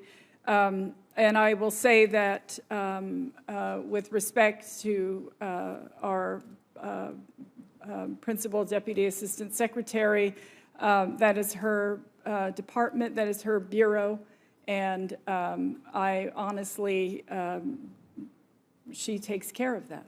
She took care of that issue. Well, but you're the secretary, so presumably you understand what's going on in your department. This is an extraordinary memo, and I just want to make sure that I understand what your position is. The memo says that a lower rate, a 16.67 rate to be precise, would have offered greater energy security. That's a quote from the memo. I have it. This is in public. Anybody can read this. Mm-hmm. That would have offered greater energy security. But your department recommended a significantly higher rate that you thought would likely lead perhaps to not developing, not moving forward with the project for the purpose of climate change. You didn't want this to go forward. You didn't want Alaska to have greater energy security because you said climate change. I'm just trying to understand, do you agree with that analysis? And you did indeed impose the higher rate. In fact, the lease sale 258 earned just one bid. So it looked like the strategy worked. I just want to know, do you agree with that we should trade off energy security for this country in favor of a climate change agenda? Senator, what I can tell you is that the royalty rate for the leases was the most reasonable balance of environmental and economic factors for the public and was consistent with the IRA requirements. Additionally, of course, yes, we are in the midst of a terrible climate crisis, and it's our job to balance those things, to create a balance on our public lands, because our public lands belong to every single American. Okay, that sounds like a yes to me. So you're telling me, yes, you think that charging more and trading off energy security, sacrificing energy security in favor of the climate change agenda is the right trade-off? Senator, this royalty rate was consistent with the IRA requirement. Well, yeah, it's the highest. It's consistent in the sense that you couldn't charge more than that. I mean, the memo lays this out. You selected the highest possible tax, essentially, in order to discourage development, and you succeeded in it. What's amazing is the memo, and listen, kudos to the person who wrote the memo, because they're very honest. They say we could have energy security or we could have the climate change agenda. Energy security needs to be sacrificed. Let's go with climate change. And you're telling me that you agree with that. I just have to say, I think that is a disastrous trade-off, and I can't improve upon the comments offered by one senator who said, I'm appalled by the contents of this memo, which make crystal clear that this administration is literally putting their radical climate change agenda ahead of the needs of the people of Alaska and the United States. That was the chairman. Mm-hmm. He was absolutely right about that. Well said, Mr. Chairman. And I just want to register that I think that this decision to sacrifice our energy independence and energy security in favor of an agenda that is making us dependent on China, that is making us dependent on OPEC, that is making us dependent on every dictator around the world is a disastrous choice for the working people of this country. My time's expired. I have some more questions, but I'll give them to you for the record. Thank you, Mr. Chairman. Thank you. Senator Cantwell. Thank you, Mr. Chairman. Thank you to you and the ranking member for this hearing. Madam Secretary, great to see you. Thank you so much for coming to the Pacific Northwest, visiting Mount Rainier, the meeting with the Tulalip tribe, and really appreciate you visiting the Northwest. I'm glad that we have someone at the Department of Interior who believes in stewardship. Not sure everybody gets stewardship, but it's about leaving the place better for the next generation. And my colleague, Senator Collins, and I had asked the GAO how much was climate change costing the United States government, and it's in the billions of dollars. We've asked them to update that. I'm pretty sure they're going to come back and tell us it's costing us trillions of dollars. So I'm glad we're doing something about it. I wanted to ask you, though, about your work in the budget about Native American women who are experiencing violence and going missing. This week is the National Week of Action for Missing and Murdered Indigenous Women. This Friday is the National Day of Awareness. In my state, an organization did the report that showed how many women really are affected in the United States of America over this. This was several years ago and really helped us move forward. Our Attorney General has identified at least 113 unsolved cases in my state of indigenous victims. And the Seattle Indian Health Board, which I mentioned, who issued that report on 71 urban cities, found that Seattle and Tacoma have some of the highest cases of missing and murdered Native women and girls in the country. So I know we've started to make change to address this crisis, but we need to do more. You helped create an initiative at the Department of Interior, which I appreciate, and a task force, but we need to make sure that the resources are there. Some of these communities are immense without much resource. One tribe in my state told me that they have only 2 law enforcement officers on duty to patrol a reservation of over 1 million acres. So I want to make sure that these cold cases don't go unanswered. I want to make sure that we are putting the resources together with this task force. So would tribal members in Washington state be better served if we were able to have federal resources in state devoted to missing and murdered indigenous people in these cold cases? Senator, thank you so much for your work on this and for highlighting it. It's incredibly important and a priority for us, and that's why I started the Missing and Murdered Unit at the department. So far, since its creation in 2021, it's investigated 681 missing and murdered persons cases, solved or closed 204 missing persons cases, and solved 7 murder cases. We have 32 of 63 of those positions filled. They're missing and murdered units across the country. I believe there's a dozen of them across the country. And so that is a good start. And of course, we would love to continue the staffing on that and make sure that they have the resources they need to solve these cases. What about a unit in the state of Washington, giving it such a high? Thank you so much. Yes, and we understand that that area has some of the highest missing rates, and certainly in small communities, you can imagine if a dozen people went missing at one time. We're so happy to work with you on this, and we'll take a look at what we have in the Pacific Northwest, but certainly you raise an important issue, and we're more than happy to continue to work with you. Do you think we need more resources?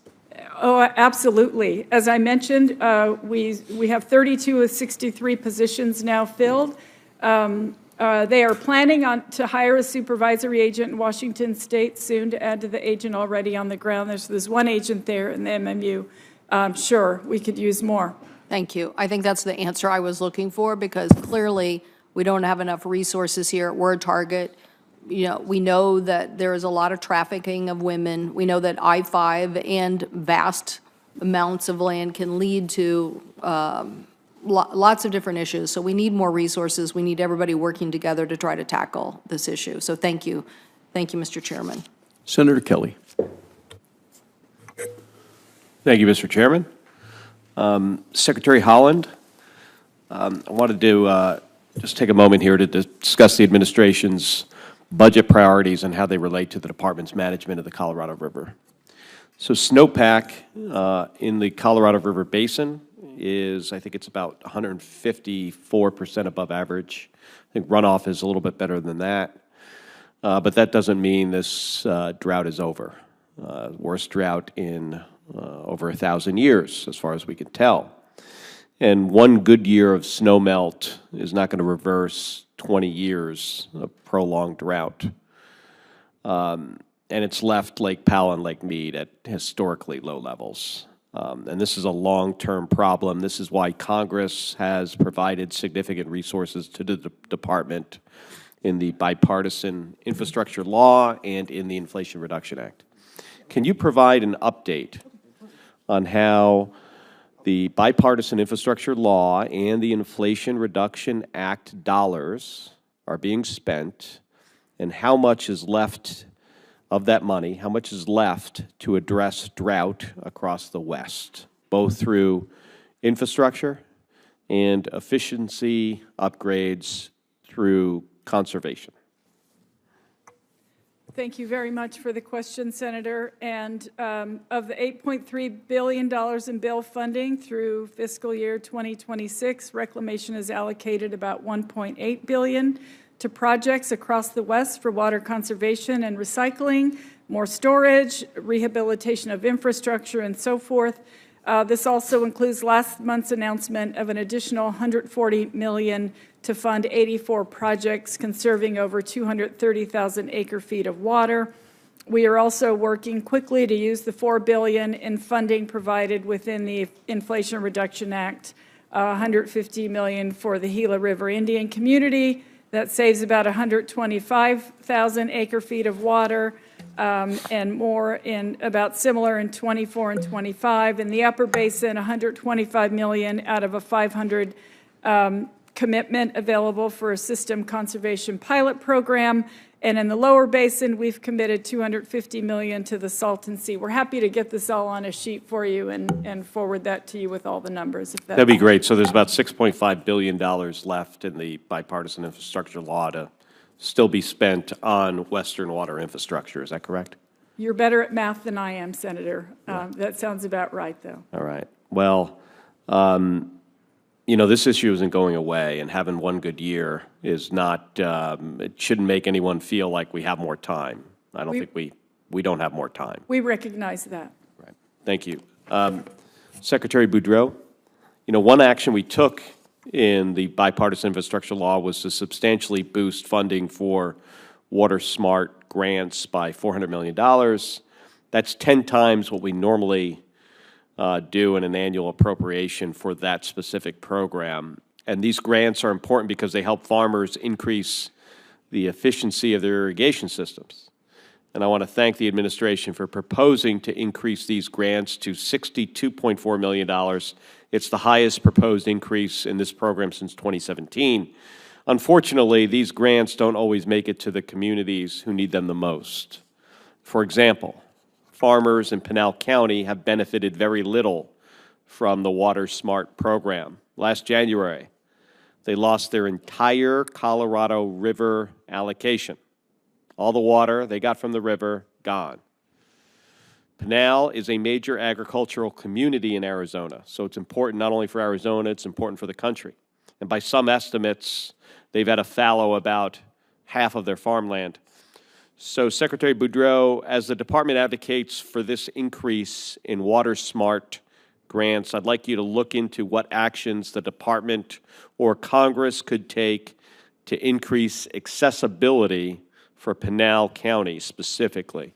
Could you give me a commitment to work on this? Yeah, absolutely, Senator Kelly. And you put your finger on an important issue. We look at all of the different programs and funding streams we have to meet communities' needs as well as get conservation deployed.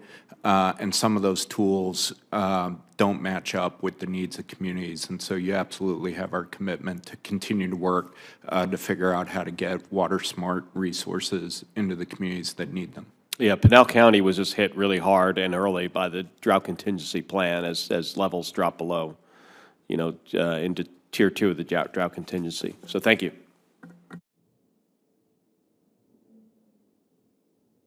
I have just a couple questions very quickly for a second round. Just for the record, and this can be yes or no, but do you agree, Madam Secretary, under the IRA, the department cannot move forward with offshore wind offshore wind without basically holding offshore oil and gas lease sales.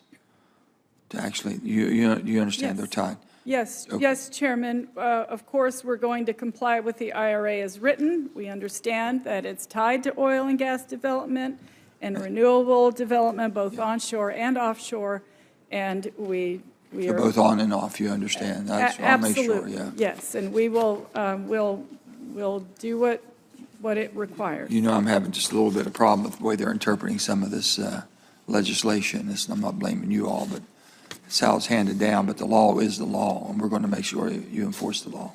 Okay. We will follow the law. Thank you, Chairman. Okay, the compacts of the Free Association, we talked about that briefly, are a crucial component to outcompete China and strengthen our alliances in the Indo-Pacific region, if you will. Congress must renew these pacts. You talked about those briefly. They're set to expire on September 30th this year. We have Marshall Islands, Micronesia, and Palau. Marshall Islands has not been signed. We're going to probably proceed on the other two. Is that your understanding? Yes, Chairman, and I know that Carmen, Assistant Secretary Cantor, came to brief you last week, and we're happy with the work that she and Ambassador Yoon are doing on this, and they're... Well, we're understanding, and maybe y'all can check this out, we're understanding there's about a $7.1 billion over the next 20 years, and every 20 years we have to ratify that. Mm-hmm. And that was the deal that was made. Micronesia gets 3.3 and 140,000 people. You have Marshall Islands we thought we had an agreement at 2.2 billion for the 50,000 people, and Palau has 760 million for 25,000. And also on top of that, we had for the Postal Service. The U.S. Postal Service was 634 million. I just think it's imperative we get this done as quickly as possible, but we shouldn't have to be held hostage by the Marshall Islands if they're playing for another angle, because I think they're disproportionately right now with 50,000 inhabitants. They're getting 2.2 billion, which has been agreed upon, but they don't think that's enough, or they haven't accepted it. If you could keep us posted on that, where you are and what things needs to be done, and if you wanted to just briefly say why you think this is so important. I mean, I think all of us understand the strategic and geographical and with the geopolitical challenges that we're having in the Pacific. That seems to be our greatest desire to get this accomplished. Absolutely, Chairman. And I will just say that we have a really experienced team that has been working on this. Ambassador Yoon and Assistant Secretary Cantor. She was the ambassador in that area prior to coming to the Department of the Interior. She knows people on the ground there. And I trust them to do the best job possible, and I think they're really moving forward in a good way. Let me just finish up real quick, and Secretary Boudreau and to Deb, to Secretary Haaland, you can feel our frustration on what's going on here, you know, and I'm just fighting it. Seems like we're fighting it every day of this administration truly having the desire to follow the laws, because it requires permitting, it requires leasing, and the permitting needs to be done, and we're going to have permitting overhaul, but the leasing that needs to be done that puts things in action is all tied. We tied that to the IRA. You cannot, as we just said, you cannot do offshore wind, you cannot do onshore wind or solar unless we're extracting the resources that the good Lord's given us, and we need it for a balance for the 10 years. I would just encourage you all to do everything you can to basically accelerate, do it on a timely fashion, the leasing that you're supposed to do. It's going to help have the balance of the renewables being able to do what they want to do also. We're just trying to find the balance. We're not trying to give anyone, and you're not going to be able to get what you want with renewables by delaying the leasing of our fossil. We just don't understand why we're having that challenge right now. I would encourage you to work with us, please, on time, get them on time so we can get things moving. We're going to be a year and a half late now. we don't see 24 being very productive at all. And that's just going to basically hold up anything that renewables want to do offshore or onshore in BLM. Senator Barrasso, you have something? Yeah, thanks. I do, Mr. Chairman. So just following up with what Senator Manchin was talking about leasing, I wanted to talk a little bit about permits. Because 2 weeks ago, you testified, when you were testifying in the House, that your department is, quote, committed to moving the applications for permits to drill, to move them forward as expeditiously as possible. And you said, and we have done that since I've been in this position. That was your testimony. I'm going to just point to a chart here. According to the Bureau of Land Management's official data, your department, the time it takes to get an oil and gas permit has actually doubled under your leadership. In 2020, the average time was 130 days. In 2022, the average wait has doubled to 271 days. So my question is, why are you slow-walking permits and then intentionally misleading Congress and the public when you're caught? Thank you for the question, Senator. And of course, I see this graph in front of me, and there are a lot of factors that go into an application for a permit to drill. I don't process personally those applications. There's career staff who are dedicated public servants who do that. I think that number depends largely on how many applications there are at a time. Oftentimes, the career staff will contact the applicant to get further information, and they don't respond in a timely manner. There's any number of issues that happen because each application for permit to drill is separate and apart from the other one. So they look at each application separately, they process them separately, and I can say that they have told me that oftentimes they ask for further information from the applicant. They don't get it in a timely manner. That adds to the delays. Well, your budget's been increased, and I don't think many people who are listening here believe that it's the companies who need these permits are slow-walking the information back to you. Mr. Boudreau, may I ask you to comment on this as well?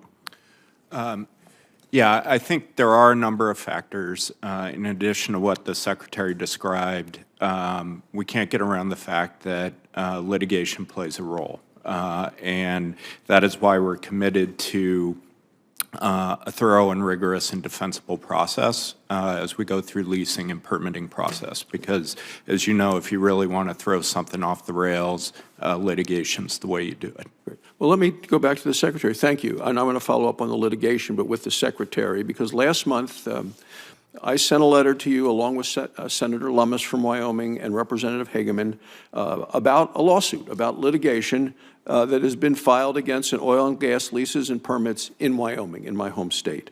And I have a copy of the letter that I sent to you. The lawsuit targets leases and permits that were issued under your authority over the last 2 years. Will you commit to fully defending your own department's decisions to issue these leases and permits in court? Will you commit to fully defending these? Thank you very much for the question, Senator. Of course, our solicitors department, they are the lawyers. They look at these lawsuits. I'm happy to get with the solicitors department to figure out where these are. I couldn't tell you where they are at the moment in their review. Yeah, because these are at least you've come out with, and I would expect you and your department to fully defend the lawsuits, defending what your own action here. In terms of coal leasing, last year a court reimposed the department's moratorium going back to 2016 on new thermal coal leasing pending the completion of environmental review of the coal leasing program. Last week, your department announced that it has started the environmental review. Do you have any intention to ever resume coal leasing on federal lands? Senator, I appreciate the question very much. I know that last week the BLM initiated the remedial environmental analysis of potential effects of maintaining the coal leasing moratorium. That is a process that's ongoing. And of course, we're committed to working with all leasing applicants, including folks who are in this industry. And I believe that the moratorium does not apply to metallurgical coal. Well, okay. There are a number of times today you say your goal is to follow the law. The purpose of the Mineral Leasing Act is to promote the mining of coal on the public domain. And do you believe that an indefinite moratorium on coal leasing is consistent with the federal law? Senator, I understand your concern, and I'm happy to look at this issue. I don't. Okay, thank you. And then finally, and Mr. Chairman, I'm going to submit this to the record. In one of my earlier questions, I was talking about specific rare earth minerals, things that are needed, all minerals for electric vehicles, and talked about cobalt extensively. You had mentioned in your response that you looked at a mine and it had to do more with copper. I do have with me the BLM, your Bureau of Land Management's National NEPA register and the issues related to that mine, and it's very clearly stated that it was underground copper and nickel and cobalt, all of which I mentioned as critical minerals needed for electric vehicles that will be needed much, much more to try to meet the administration's goals, and for which right now we are very dependent on international sources, some of which are mined in ways that we would find very much against the values of the United States. Thank you, Mr. Chairman. Thank you. Senator Hawley. Thank you, Mr. Chairman. I just want to come back, Madam Secretary, to this trade-off between energy security and the radical climate change agenda that you've endorsed, which is less energy security for America, radical climate change agenda. On the subject of these sweeping mandates related to electric vehicles that the Biden administration has imposed, including now for our military, the metals needed to make the lithium-ion batteries in those vehicles are, of course, lithium, nickel, graphite, and cobalt. Now, can you tell me what nation is the largest producer of refined lithium in the world? No, I can't. It's China. Can you tell me which nation is the largest producer of refined cobalt in the world? No, Senator. It's China. Do you know what nation is the largest exporter of natural graphite to the United States globally? No, Senator. It's China. Okay.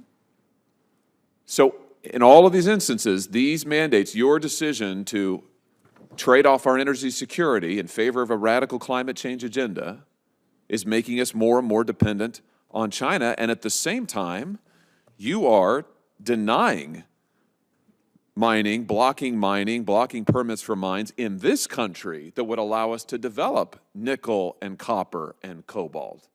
Why? Why block the development of these resources in our own nation in favor of making us dependent on China? Senator, are you referring to the Boundary Waters? I'm referring to the Twin Metals mine in Minnesota. I think that Senator Barrasso was just asking about it. Yes, near the Boundary Waters, which is an iconic place and, of course, a very valuable ecological system to many plants, animals, species.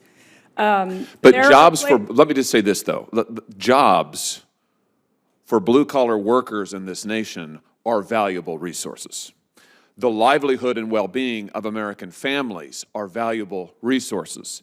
The ability of America to have our own industry and not be dependent on China is a valuable resource. Why should those things for millions of Americans be sacrificed in favor of your agenda for radical climate change? Senator, I know that there's like 1.9 jobs for every American in the country right now, so I know there's a lot of jobs. Wait a minute. You're telling me we've got too many jobs in the country? Well, I'm saying that we don't have enough people. That's why we are having a hard time finding folks to work at our department. But wait, you're telling me that we have too many jobs for blue-collar work? Have you seen the number of jobs we have lost in this country to China in the last 20 years? Do you know where those jobs come from? Over 3 million jobs have gone to China. Do you know where those jobs have come from? They've come out of Midwestern towns like the ones I represent. They are blue-collar workers, and you're sitting here and telling me that we have too many jobs in this country? Are you serious? Senator, we are working hard every single day.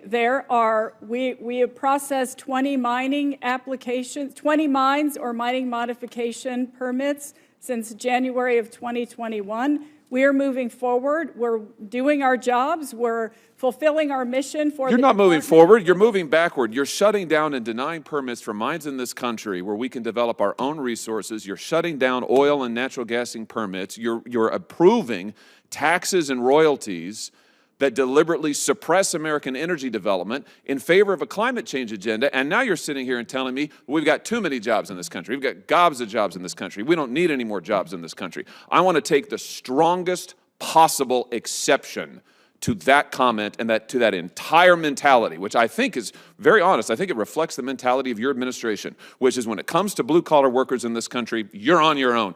Good luck. Good luck to you. We got plenty, just shut up and go get a job at McDonald's, whatever. No more, quit complaining about the loss of American industry. I mean, good Lord, that is extraordinary. What an extraordinary response.